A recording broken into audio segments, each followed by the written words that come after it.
Eu nunca imaginei que um domingo tão comum pudesse virar isso. Acordei cedo como sempre, antes do sol raiar, com aquele barulho de galos que parece que estão dentro do meu quarto. A Maria já estava na cozinha. O cheiro de café fresco misturado com pão torrado me puxou para lá antes mesmo de eu vestir a camisa.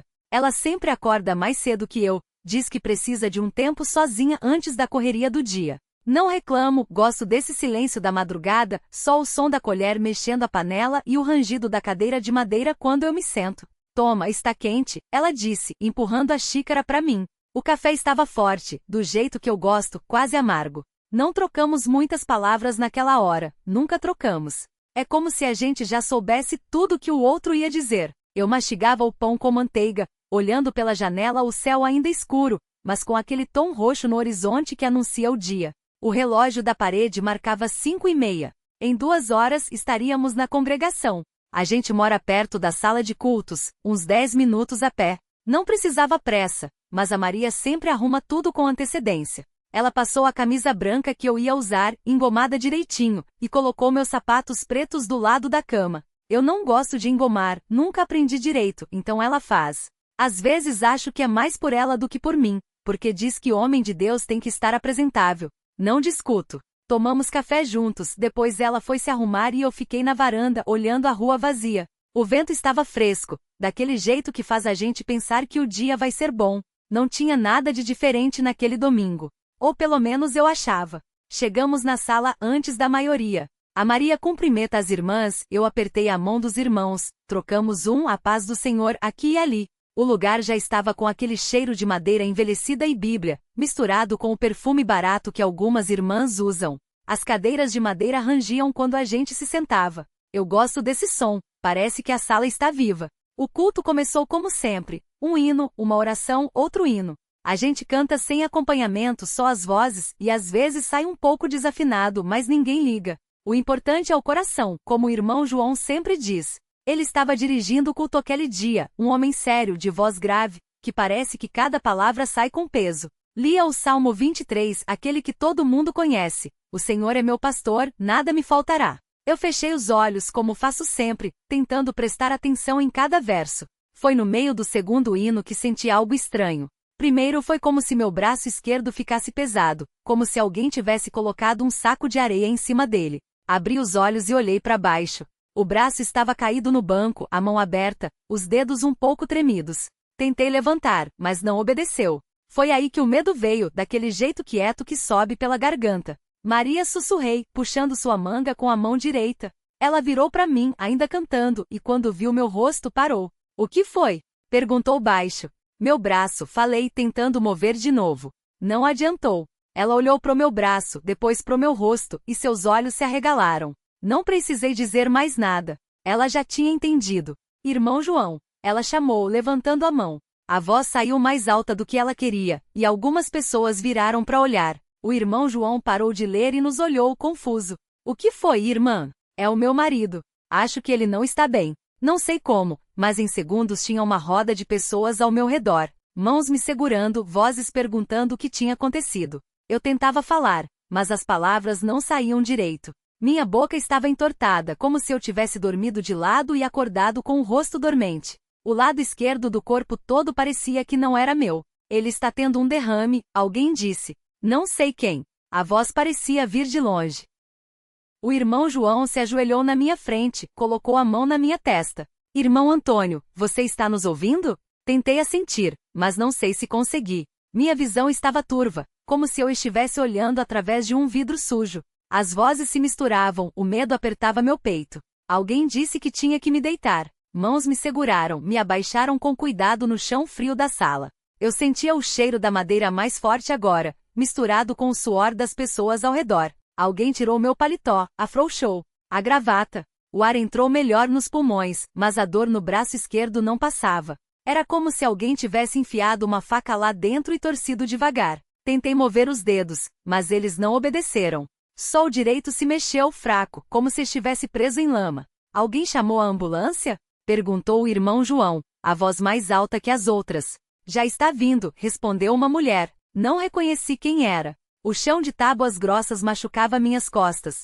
Fechei os olhos, mas as luzes ainda dançavam atrás das pálpebras, vermelhas e brancas. Alguém segurou minha mão direita, apertou. Respira fundo, irmão Antônio. Não force o coração. Tentei falar, mas só saiu um som rouco, como se minha garganta estivesse cheia de areia. A saliva espessa grudava nos dentes.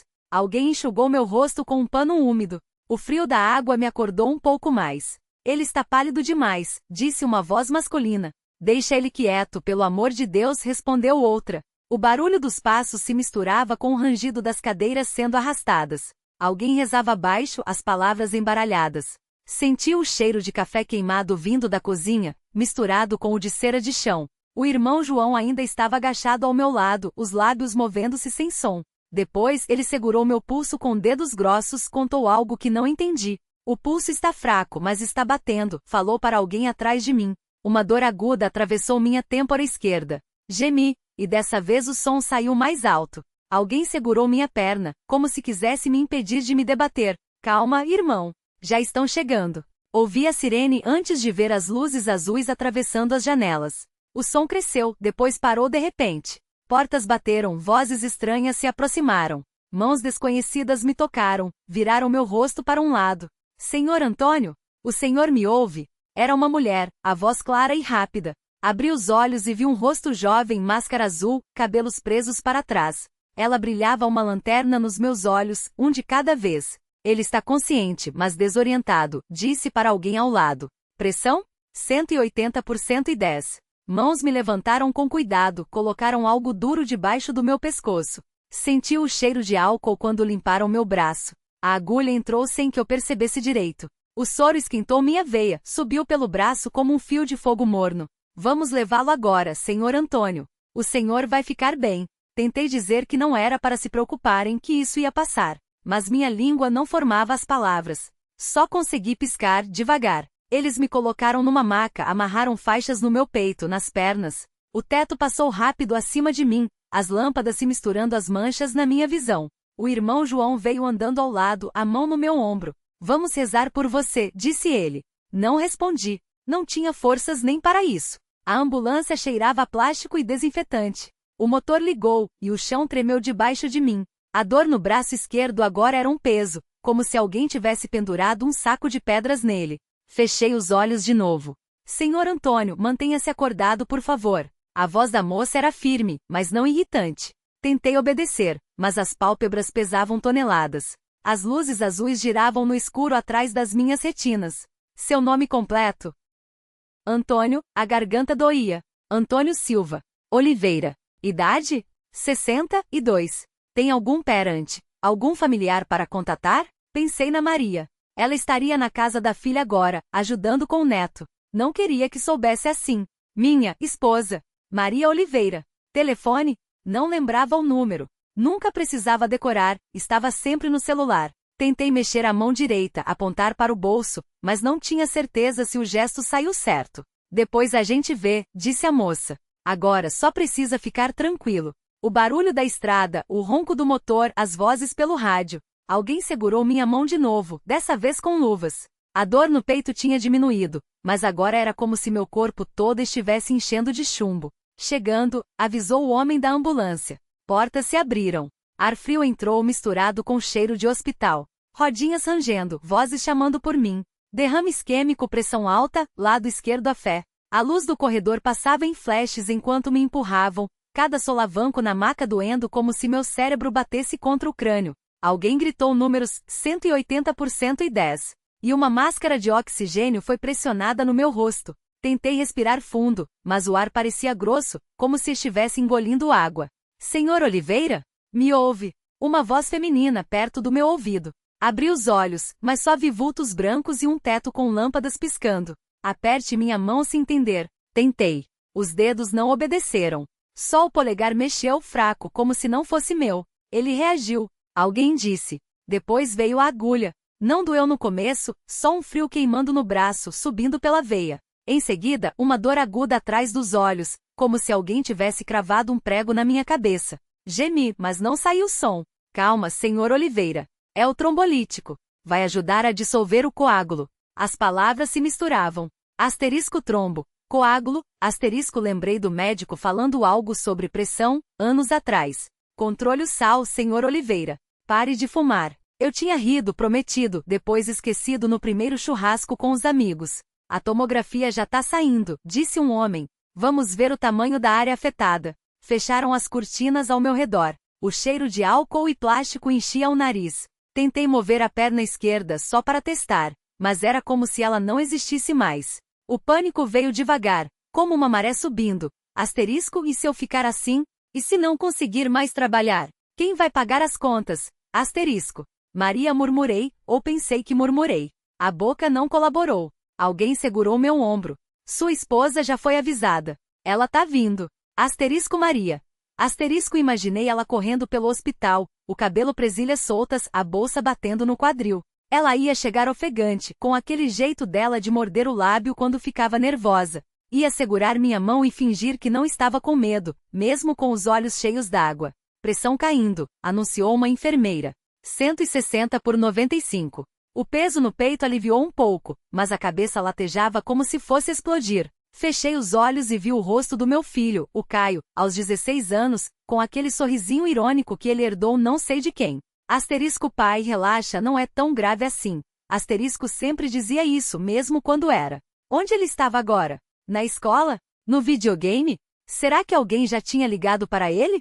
Senhor Oliveira, precisa ficar acordado, tá? A voz era firme, mas gentil. Não pode dormir ainda. Tentei assentir. Não sei se consegui. O barulho das máquinas era constante. Um asterisco bip bip bip asterisco que marcava cada segundo como se fosse uma contagem regressiva.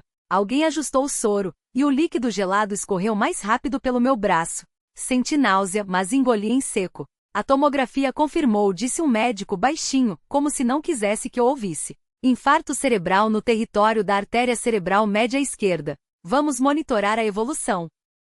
Asterisco artéria esquerda, asterisco isso explicava porque o lado direito do corpo ainda respondia, mesmo que pouco. Lembrei do meu pai, depois do primeiro AVC. Ele tinha ficado arrastando a perna, a fala embaralhada. Não vai acontecer igual comigo, ele dizia, trocando as letras. Morreu 3 anos depois, de outro derrame. Ele tá consciente? Uma voz nova. Abri os olhos de novo. Era Maria. O cabelo estava mesmo desarrumado, os olhos vermelhos. Ela segurou minha mão boa com as duas dela, os dedos gelados. Eu tô aqui, meu amor, disse, a voz trêmula. Os médicos estão cuidando de você. Tentei sorrir. Só um lado da boca obedeceu. Ela fez que não ligava, mas vi quando mordeu o lábio. O Caio já sabe? Perguntei, ou tentei. Saiu um som gutural, incompreensível. Maria entendeu mesmo assim. Ele vem com a tia Lu. Tá tudo bem. Não tava. Nada tava. Mas ela mentia bem. Sempre soube fazer isso quando precisava. Dor, consegui dizer, dessa vez mais claro. Já tão dando analgésico. Ela respondeu, passando a mão no meu braço. Agenta mais um pouquinho. Fechei os olhos de novo. O cansaço era como uma onda me puxando para baixo. Lutei contra, mas era mais forte que eu. Não dorme, senhor Oliveira, avisou uma enfermeira. Maria apertou minha mão. Abri os olhos com esforço. A luz do corredor filtrava pela fresta da porta entreaberta, cortando o quarto em 2 metades. Uma clara, onde Maria estava sentada, e outra escura, onde eu me afundava. O Caio, repetia a voz ainda grossa, como se tivesse engolido areia. Chega em 10 minutos, ela disse, olhando o celular. A Lu tava no salão, teve que sair com o cabelo pela metade. Tentei imaginar a cena, minha cunhada com as mechas presas em rolos, saindo correndo do salão como se fosse um incêndio. Quase sorri de novo, mas a dor no peito cortou o pensamento. Respirei fundo, ou tentei. Parecia que tinha um peso em cima das costelas. Água pedi. Maria se levantou rápido demais, derrubando a cadeira. A enfermeira que passava pelo corredor entrou de supetão, com aquele jeito eficiente de quem já viu tudo. Devagar, moça, ela disse, pegando um copo com canudinho da mesinha. Ele não pode se engasgar. Maria obedeceu, mas suas mãos tremiam quando segurou o copo. O canudo encostou nos meus lábios, e eu bebi um gole pequeno, sentindo a água fria descendo como uma faca. Tossei, e a dor explodiu de novo. Merda, escapei, sem força. Calma, senhor Oliveira, a enfermeira ajustou o soro. A dor vai passar. Não passava. Só mudava de lugar. Agora era como se alguém estivesse torcendo meus ossos por dentro. Fechei os olhos outra vez, mas dessa vez não era o cansaço, era a vontade de sumir. O médico vem logo, Maria murmurou, apertando minha mão de novo. Eles estão esperando os exames. Não perguntei quais exames. Não queria saber. Mas a cabeça funcionava mesmo assim, como um motor engasgado. Asterisco, e se for pior do que parece? E se o Caio chegar e eu não conseguir nem abrir os olhos? Asterisco. A porta se abriu de vez. Ouvi passos rápidos e então uma voz fina, abafada. Pai? Meu coração deu um salto, como se quisesse sair do peito. Abri os olhos. Caio estava parado na entrada com a mochila da escola ainda nas costas, os cabelos bagunçados, os olhos arregalados. A tia Lu vinha atrás com o cabelo mesmo pela metade, os rolos soltos, a mão no ombro dele. Oi, filho, consegui dizer. Ele não se mexeu. Só ficou me olhando, como se não soubesse se podia entrar. Maria foi até ele, ajoelhou, puxou-o para perto. Vamos lá, corajoso, ela sussurrou. Seu pai tá te esperando. Caio avançou devagar, como se o chão fosse instável. Quando chegou perto da cama, esticou a mão e tocou a minha, os dedos pequenos e quentes. Você tá doente? Perguntou a voz trêmula. Tô, respondi, mas já vou melhorar. Ele mordeu o lábio, igual a mãe. Depois, com cuidado, subiu na cadeira que Maria arrastou para perto da cama. Ficou ali sentado, olhando para mim como se quisesse decorar meu rosto. A professora mandou um trabalho, ele disse de repente. Sobre os planetas. Ah, é? Minha voz saiu fraca, mas tentei manter o tom normal. Qual planeta você escolheu? Saturno. Porque tem os anéis. Boa escolha, falei, sentindo o suor frio escorrendo pela nuca. Saturno é legal. Ele começou a falar sobre os anéis, sobre como eram feitos de gelo e pedra, e eu ouvi ou tentei. Mas a dor voltava em ondas, e a voz do Caio ficava longe, como se estivesse embaixo d'água. A última coisa que vi antes de tudo escurecer foi ele sorrindo, orgulhoso, como se tivesse me contado a coisa mais importante do mundo. Meus olhos se abriram devagar, como se as pálpebras pesassem toneladas.